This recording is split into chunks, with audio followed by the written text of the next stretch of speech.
Duet fast کے معزز ناظرین السلام علیکم۔ آج ہم آپ کی خدمت میں حاضر ہوئے ہیں ایک اور دلچسپ کہانی لے کر۔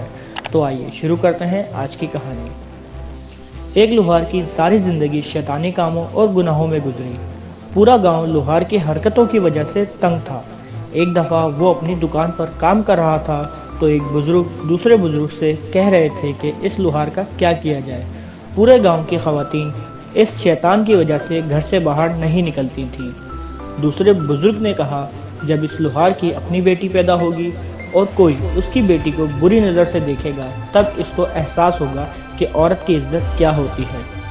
لوہار یہ سب باتیں سن رہا تھا اور بزرگ کی اس بات نے اس کے دل پر گہرا اثر چھوڑا۔ اس نے اپنی دکان بند کی اور ندامت کے آنسو بہاتا ہوا مسجد کی طرف دوڑا۔ خدا سے اپنی غلطیوں کی معافی مانگی اور سچے دل سے توبہ کی۔ اب لوہار نے مسجد میں باقاعدہ نماز پڑھنا شروع کر دی، مگر اس مسجد کا امام لوہار کو عجیب نظروں سے دیکھتا کیونکہ وہ لوہار کے ماضی سے واقف تھا۔ وہ دل میں سوچتا کہ یہ مشہور شیطان جس کے ڈر سے محلے کی عورتیں اپنے گھر سے باہر نہیں نکلتی تھی، وہ اچانک فرشتہ کیسے بن گیا؟ دال میں کچھ تو کالا ہے۔ اس کے یوں اچانک نمازی اور پرہیزگار بننے میں ضرور کوئی نہ کوئی چال ہے یا پھر اس کا کوئی مقصد چھپا ہوا ہے۔ لوہار کا کاروبار پہلے سے کم ہونے لگا، مگر اس نے مزید محنت کرنا شروع کر دی۔ گاؤں کی عورتیں جب اپنے گھروں سے نکلتی تھی تو وہ یہ دیکھ کر حیران تھیں کہ لوہار کو تو کسی چیز کا ہوش تک نہیں، وہ اب نظریں اٹھاتا ہی نہیں تھا۔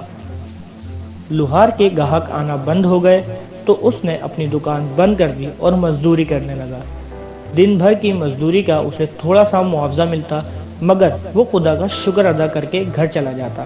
اس کے ایک قریبی دوست نے اس سے کہا کہ جب تم نے توبہ کی ہے تو تمہاری حالت پہلے سے بدتر ہو چکی ہے۔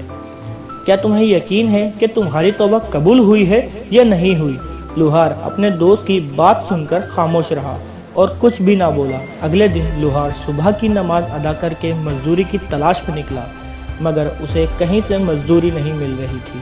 دوسرے دن بھی یہی حال رہا، حتیٰ کہ کئی دن تک مزدوری نہیں ملی تو نوبت فاقے تک آ گئی۔ کئی دنوں تک ایسا ہوتا رہا۔ لوہار پورے دن میں صرف ایک وقت کا کھانا کھاتا اور کئی راتیں وہ بغیر کھائے پیے سو جاتا۔ ایک دن لوہار پریشانی کی حالت میں زمین پر بیٹھا تھا کہ مسجد کا امام اپنے گدھے پر سوار ہو کر لوہار کے سامنے سے گزرا۔ مولوی نے لوہار کو غور سے دیکھا۔ مولوی کو معلوم ہو چکا تھا کہ لوہار فاقوں میں ہے۔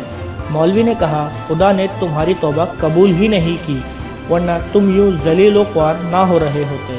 لوہار نے مولوی کو گدھے سے اتارا اور اپنے کاندھے پر اٹھا کر اپنی دکان کی طرف چل پڑا۔ مولوی چیختا رہا کہ مجھے کاندھے سے اتارو، مگر لوہار نے اس کی ایک نہ سنی۔ لوہار اسے اپنی دکان میں لے آیا اور لوہے کے تختے پر لٹا دیا اور آنکھ سے ہتھوڑا گرم کرنے لگا۔ مولوی ڈر گیا اور کہنے لگا، مجھے چھوڑ دو۔ لوہار نے کہا، بے فکر ہو جاؤ، میں تجھ سے کچھ نہیں کہوں گا۔ میں تجھے یہاں کچھ دکھانے کے لیے آیا ہوں۔ میری دکان پر گاہک بے ڈھنگا لوہا لے کر آتے ہیں۔ کوئی گاہک مجھے کہتا ہے کہ مجھے تلوار بنا کر دو، تو کوئی کہتا ہے کہ خنجر بنا کے دو۔ میں لوہا گرم کرتا ہوں، اپنا ہتھوڑا بھی آنکھ پر گرم کرتا ہوں۔ میں بے ڈھنگے لوہے کو اس کی مطلوبہ شکل میں لے آنے کے لیے ہتھوڑے سے ضربے لگاتا ہوں۔ جو بے ڈھنگا لوہا آنکھ کی تپش اور ہتھوڑے کی ضربے برداشت کر لیتا ہے تو اس سے مطلوبہ شکل حاصل ہو جاتی ہے، اور جو لوہا ہتھوڑے کی ضربے برداشت نہیں کر پاتا تو میں اسے کباڑ خانے میں پھینک دیتا ہوں۔ مجھے خدا کی راہ میں یہ تکالیف منظور ہیں۔ میں اس بات پہ راضی ہوں کہ آزمائش کے ہتھوڑے کھاؤں اور فاقوں کی تپش سیکوں۔ شاید اس طرح میں اس مطلوبہ شکل میں آ جاؤں جس شکل میں مجھے میرا خدا ڈھالنا چاہتا ہے۔ بس میری یہی دعا ہے کہ خدا مجھے بیکار سمجھ کر کباڑ میں نہ پھینک دے۔ یہ کہہ کر لوہار کی آنکھوں سے آنسو جاری ہو گئے اور مولوی بھی لوہار کی باتیں سن کر رونے لگا اور لوہار سے معافی مانگی کہ میں تمہیں غلط سمجھ رہا تھا۔ خدا کی راہ میں آنے والی مشکلات دراصل ہمیں آخرت کی سختی سے بچانے کے لیے ہی ہوتی ہیں۔ یہ تو اللہ تعالیٰ کی آزمائش ہوتی ہیں جس سے گزر کر انسان اس شکل میں آ جاتا ہے جس شکل میں خدا ان کو دیکھنا چاہتا ہے۔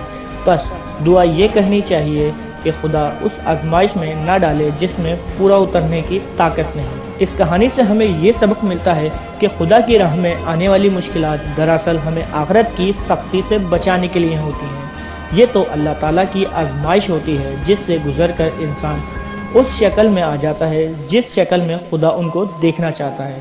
بس دعا یہ کرنی چاہیے کہ خدا اس آزمائش میں نہ ڈالے جس میں پورا اترنے کی طاقت نہ ہو۔ امید کرتا ہوں کہ آپ سب کو ہماری یہ کہانی پسند آئی ہوگی، تو برائے مہربانی ہماری ویڈیو کو لائک کریں، چینل کو سبسکرائب کریں اور اپنی رائے سے ضرور آگاہ کیجیے، اور دیکھتے رہیں ڈو اٹ فاسٹ۔